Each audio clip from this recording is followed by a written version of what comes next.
സ്നേഹം. ഒരിക്കൽ ഒരു നദീതീരത്ത് ഒരു ഗ്രാമമുണ്ടായിരുന്നു. അവിടുത്തെ ഭൂമി ഫലഭൂഷ്ടമായിരുന്നു. അവിടുത്തെ കർഷകർ കഠിനാധ്വാനികളും. കളപ്പുരങ്ങൾ നിറഞ്ഞു കവിഞ്ഞിരുന്നു. ആളുകൾ വളരെ സന്തുഷ്ടരായിരുന്നു. ഈ ഗ്രാമത്തിൽ 3 പെൺമക്കളുള്ള ഒരു ധനികൻ താമസിച്ചിരുന്നു. അയാൾക്ക് തൻ്റെ പെൺമക്കളെ വളരെയധികം ഇഷ്ടമായിരുന്നു. അദ്ദേഹം തൻ്റെ പെൺമക്കൾക്കായി ധാരാളം വിലയേറിയ വസ്ത്രങ്ങളും കളിപ്പാട്ടങ്ങളും ആഭരണങ്ങളും നൽകിയിരുന്നു.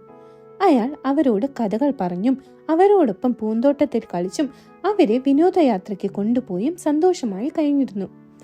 ഒരിക്കൽ ആ അച്ഛൻ തൻ്റെ 3 മക്കളോടും പറഞ്ഞു, എൻ്റെ മക്കളെ, നിങ്ങളെ ഞാൻ എത്രമാത്രം സ്നേഹിക്കുന്നു എന്ന് നിങ്ങൾക്കറിയുമോ? നിങ്ങളോടുള്ള എൻ്റെ സ്നേഹം ആകാശം പോലെ ഉയർന്നതാണ്, സമുദ്രം പോലെ ആഴമുള്ളതും. ഇപ്പോൾ നിങ്ങൾ പറയുക, എന്നെ എത്രമാത്രം സ്നേഹിക്കുന്നുവെന്ന്. ഇത് കേട്ടപ്പോൾ പെൺകുട്ടികൾക്ക് വളരെ സന്തോഷമായി. നിങ്ങൾ സമയമെടുത്ത് ആലോചിച്ച് നാളെ എനിക്കൊരു മറുപടി തന്നാൽ മതി എന്ന് അച്ഛൻ പറഞ്ഞു. പിറ്റേന്ന് രാവിലെ കുടുംബം മുഴുവൻ ഉത്തരം കേൾക്കാൻ ഒത്തുകൂടി. കുടുംബം മാത്രമല്ല, ഗ്രാമം മുഴുവനും ഒത്തുകൂടി. പെൺകുട്ടികൾ വിലകൂടിയ വസ്ത്രങ്ങൾ ധരിച്ച് ആഭരണങ്ങളും ധരിച്ച് ഇറങ്ങി വന്നു. അവർ സ്വർണ്ണ കസേരയിൽ ഇരുന്നു. ധനികൻ ഗ്രാമവാസികളോട് പറഞ്ഞു, എനിക്കെത്ര ഭൂമിയും സമ്പത്തും ഉണ്ടെന്ന് നിങ്ങൾക്കെല്ലാവർക്കും അറിയാം. എൻ്റെ ഈ പെൺമക്കൾക്കാണ് എൻ്റെ എല്ലാ സമ്പത്തും ലഭിക്കുന്നതെന്നും നിങ്ങൾക്കറിയാം. അടുത്തതായി എന്താണ് സംഭവിക്കുന്നതെന്ന് അറിയാനുള്ള ആകാംക്ഷയോടുകൂടി ഗ്രാമവാസികൾ ശ്രദ്ധിച്ചു. ഞാനൊരു പദ്ധതി തയ്യാറാക്കിയിട്ടുണ്ട്. ധനികൻ തുടർന്നു, ആ പദ്ധതി നിങ്ങൾ എല്ലാവരും അറിയണമെന്ന് ഞാൻ ആഗ്രഹിക്കുന്നു. എന്നിട്ട് ധനികൻ തൻ്റെ പെൺമക്കളോട് പറഞ്ഞു, എൻ്റെ മക്കളെ, നിങ്ങൾ എന്നെ എത്രമാത്രം സ്നേഹിക്കുന്നുവെന്ന് പറയൂ. എന്നെ ഏറ്റവും കൂടുതൽ സ്നേഹിക്കുന്ന ആൾക്ക് എൻ്റെ എല്ലാ സമ്പത്തും ലഭിക്കും. പ്രിയപ്പെട്ട പിതാവേ, ഞാൻ നിങ്ങളെ വളരെയധികം സ്നേഹിക്കുന്നു. ആദ്യത്തെ മകൾ പറഞ്ഞു, ഈ ഭൂമിയിലെ മുഴുവൻ പണവും ഒരു കൂമ്പാരമായി ശേഖരിക്കൂ. ആ കൂമ്പാരത്തെക്കാൾ ഞാൻ നിങ്ങളെ സ്നേഹിക്കുന്നു. ഇത് കേട്ട് അച്ഛൻ അഭിമാനത്തോടെ പുഞ്ചിരിച്ചു. ധനികൻ തന്റെ 2ാമത്തെ മകളോട് ചോദിച്ചു, എന്റെ പ്രിയപ്പെട്ട മകളെ, ഇനി നീ പറയൂ. പിതാവേ, ഞാൻ നിങ്ങളെ വളരെയധികം സ്നേഹിക്കുന്നു. 2ാമത്തെ മകളും പറഞ്ഞു, ഈ ഭൂമിയിലെ എല്ലാ സ്വർണവും രത്നങ്ങളും ഒരു കൂമ്പാരമായി കൂട്ടൂ. ആ കൂമ്പാരത്തെക്കാൾ ഞാൻ നിങ്ങളെ സ്നേഹിക്കുന്നു. വീണ്ടും അച്ഛൻ അഭിമാനത്തോടെ ചിരിച്ചു. ധനികൻ തന്റെ ഇളയ മകളോട് ചോദിച്ചു, എന്റെ പ്രിയപ്പെട്ട മകളെ, ഇനി എന്നെ എത്രമാത്രം സ്നേഹിക്കുന്നുവെന്ന് നീ പറയൂ. എന്നെ ഏറ്റവും കൂടുതൽ സ്നേഹിക്കുന്നവർക്കാണ് എൻ്റെ എല്ലാ സമ്പത്തും ലഭിക്കുന്നതെന്ന് ഓർക്കുക. ഞാൻ നിങ്ങളെ വളരെയധികം സ്നേഹിക്കുന്നു പ്രിയ പിതാവേ, ഇളയ മകൾ പറഞ്ഞു. ഒരു നുള്ളു ഉപ്പ് നിങ്ങളുടെ കൈപ്പത്തിയിൽ എടുക്കുക. ആ നുള്ളു ഉപ്പിന്റെ അത്രയും ഞാൻ നിങ്ങളെ സ്നേഹിക്കുന്നു. എല്ലാവരും ഞെട്ടി നിശബ്ദത പാലിച്ചു. ഇളയ മകൾ എന്താണ് ഉദ്ദേശിക്കുന്നതെന്ന് അറിയാൻ ഗ്രാമവാസികൾ പരസ്പരം നോക്കി. ധനികൻ അസ്വസ്ഥനായി. കോപത്തോടെ അയാൾ വിളിച്ചു പറഞ്ഞു, നിനക്ക് ലജ്ജയില്ലേ? ഞാൻ നിനക്കായി എത്ര സമ്പത്ത് ചിലവഴിച്ചു.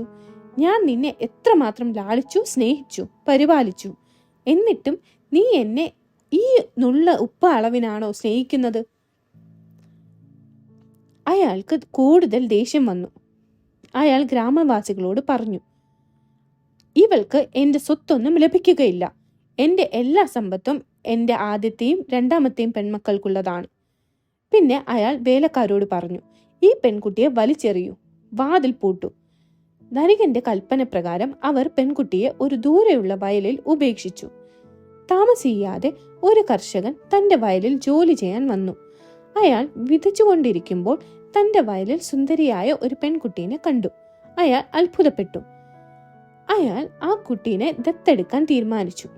കർഷകന്റെ ഭാര്യ സന്തോഷത്തോടെ പെൺകുട്ടിയെ വീട്ടിലേക്ക് സ്വാഗതം ചെയ്തു. കാലം കടന്നുപോയി. പെൺകുട്ടി സൗഹൃദപരവും കഴിവുള്ളതുമായ ഒരു യുവതിയായി വളർന്നു. അവളുടെ വിവാഹത്തിനുള്ള സമയമായി. ഒരു വലിയ വിരുന്നൊരുക്കി മുഴുവൻ ഗ്രാമവാസികളെയും ക്ഷണിച്ചു. കർഷകൻ അതിഥികളെ സന്തോഷത്തോടെ സ്വാഗതം ചെയ്തു. വിവാഹ ചടങ്ങിന് ശേഷം അതിഥികൾ ഭക്ഷണം ആസ്വദിക്കാൻ അവരുടെ ഇരിപ്പിടങ്ങളിൽ ഇരുന്നു. ധനികനും കുടുംബത്തിനും വേണ്ടി ഒരു പ്രത്യേക മേശ ഒരുക്കി. ധനികൻ ഒരു കഴിച്ചതും ദേഷ്യം കൊണ്ട് എഴുന്നേറ്റു. എന്നിട്ട് അയാൾ പറഞ്ഞു, ഇത്തരത്തിലുള്ള ഭക്ഷണം വിളമ്പാൻ നിങ്ങൾക്ക് എങ്ങനെ ധൈര്യമുണ്ട്? ഈ രുചിയില്ലാത്ത ഭക്ഷണം ഞങ്ങൾ കഴിക്കുമെന്ന് നിങ്ങൾ എങ്ങനെ പ്രതീക്ഷിക്കുന്നു? എല്ലാ അതിഥികളും അയാളെ നോക്കി. രുചികരമായ ഭക്ഷണത്തെക്കുറിച്ച് അയാൾ എന്തിനാ പരാതി പറയുന്നതെന്ന് അവർ ചിന്തിച്ചു. ധനികൻ വിളിച്ചു പറഞ്ഞു, നിങ്ങൾ ഞങ്ങളെ ക്ഷണിച്ചതുകൊണ്ടാണ് ഞങ്ങൾ ഇവിടെയുള്ളത്. ഒരു നുള്ളു ഉപ്പ് പോലും ഇല്ലാത്ത ഈ ഭക്ഷണം ഞങ്ങൾക്ക് നൽകാൻ നിങ്ങൾക്ക് എങ്ങനെ ധൈര്യം വന്നു? ധനികൻ പരാതി പറഞ്ഞുകൊണ്ടിരുന്നപ്പോൾ അതിഥികൾ രുചികരമായ ഭക്ഷണം ആസ്വദിച്ചുകൊണ്ടിരുന്നു. എല്ലാവരെയും അത്ഭുതപ്പെടുത്തിക്കൊണ്ട് വധു ഒരു നുള്ള ഉപ്പ് ആ ഭക്ഷണത്തിൽ വിളമ്പി. എന്നിട്ട് പറഞ്ഞു, പിതാവേ, ഒരു നുള്ള ഉപ്പളവിൽ ഞാൻ നിങ്ങളെ സ്നേഹിക്കുന്നു എന്ന് പറഞ്ഞാണ് നിങ്ങൾ എന്നെ ഉപേക്ഷിച്ചത്. ജീവിതത്തിൽ ചെറിയ കാര്യങ്ങൾക്കും പ്രാധാന്യമുണ്ട് എന്ന് നിങ്ങൾ മനസ്സിലാക്കുക. ഇനി ദയവായി ഈ ഭക്ഷണം ആസ്വദിക്കൂ. ധനികന് തന്റെ തെറ്റ് മനസ്സിലായി. മകളോട് ക്ഷമ ചോദിച്ചു. ഇളയ സഹോദരിയെ കാണാൻ കഴിഞ്ഞതിൽ മൂത്ത പെൺമക്കൾ സന്തോഷിച്ചു. അവർ എന്നെന്നും സന്തോഷത്തോടെ മുന്നോട്ടു പോയി. ഇനി നിങ്ങൾ പറയൂ, ഈ കഥയിലെ ഗുണപാഠം എന്താണ്? എല്ലാവരും സബ്സ്ക്രൈബ് ചെയ്യണേ. അടുത്ത കഥയുമായി വീണ്ടും വരാം.